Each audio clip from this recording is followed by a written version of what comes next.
Hello সবাইকে, কেমন আছো? আমি নবনীতা। সবাইকে এত ভালোবাসা। আমার কাছে যতগুলো জবা গাছ আছে তার থেকে পছন্দ এই জবাটা। এই জবাটা দেখতে যতটা সুন্দর আর থাকেও অনেকক্ষণ পর্যন্ত, মানে একটা দিন ভালোভাবে টাটকা থাকে, শোকায় না। আর এটা তো লক্ষ্মী জবা, সত্যিই লক্ষ্মী, সারা বছরই লক্ষ্মী মেয়ের মতো ফুল দিয়ে যায়। এত পরিমাণে ফুল দেয় যে পুজোর জন্য ফুলের চিন্তাই করতে হবে না। প্রতিদিনের মতো সব কাজ সেরে ও অফিসে বেরিয়ে যাওয়ার পরে আমার যে কাজগুলো থাকে সেই কাজগুলো একটু টুকিটাকি করে নিচ্ছি। সকালের কাজ তো মা সেরেই বেরিয়ে গেছিলো।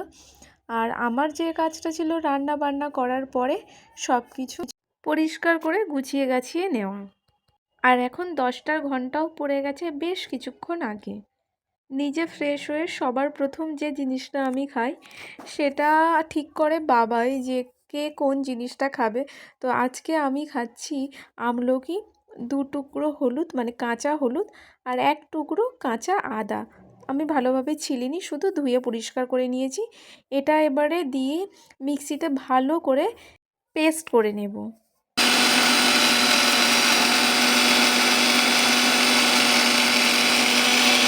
এটা একদম স্মুথভাবে পেস্ট করা হয়ে গেছে। এবারে এই জিনিসটা ছাঁকনি দিয়ে ছেঁকে নেব। এটা ভীষণ কাজে লাগে। এই যেমন ধরো স্কিন, হেয়ার আর অ্যাসিডের প্রবলেম হলে তো মানে একদম ওষুধের মতো কাজ করে। এটা তো আমার রেগুলার চলে। যেদিন আমলকি পাই না, মানে আমলকি হয়তো বাজারে নেই, আনা হয়নি, একটু উষ্ণ গরম জলে একটা গোটা পাতিলেবু তার সাথে একটু মধু দিয়ে দিনটা আমার শুরু হয়। তবে আমাদের বাড়িতে ওষুধের থেকে এই সব জিনিসগুলোতে সবাই একটু বেশিই নির্ভরশীল, বিশেষ করে আমার বাবা। এটা ছাঁকনিতে খুব একটা মানে কি বলবো, চামচ দিয়ে সব জুসটা বেরোয় না, হাত দিয়ে নিংড়ে নিলে না সবটা বেরিয়ে যায়। তো সেটাই আমি করেছিলাম, পুরোটা ভালোভাবে নিংড়ে নিয়েছি।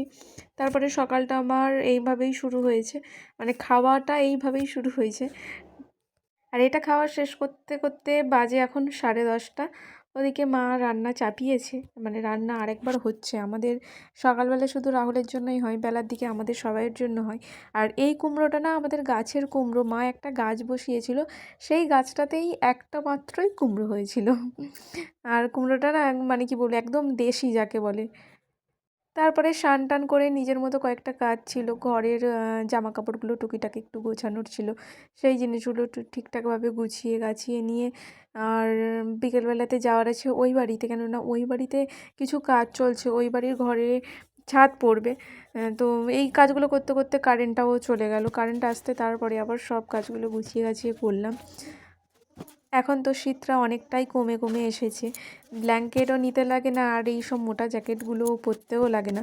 তবে ও যখন অফিসে যায়, ওই বাইক চালিয়ে যায়, যার জন্য একটা মোটা জিনিস তো লাগবেই। তো ওই জন্য একটা দুটো বের করা আছে, বাকিগুলো সব আবার তুলে দেবো আবার আগের বছর। এবছরের মধ্যে তো ঠান্ডার তো টাটা। তো যাই হোক, টাটা সবাইকে।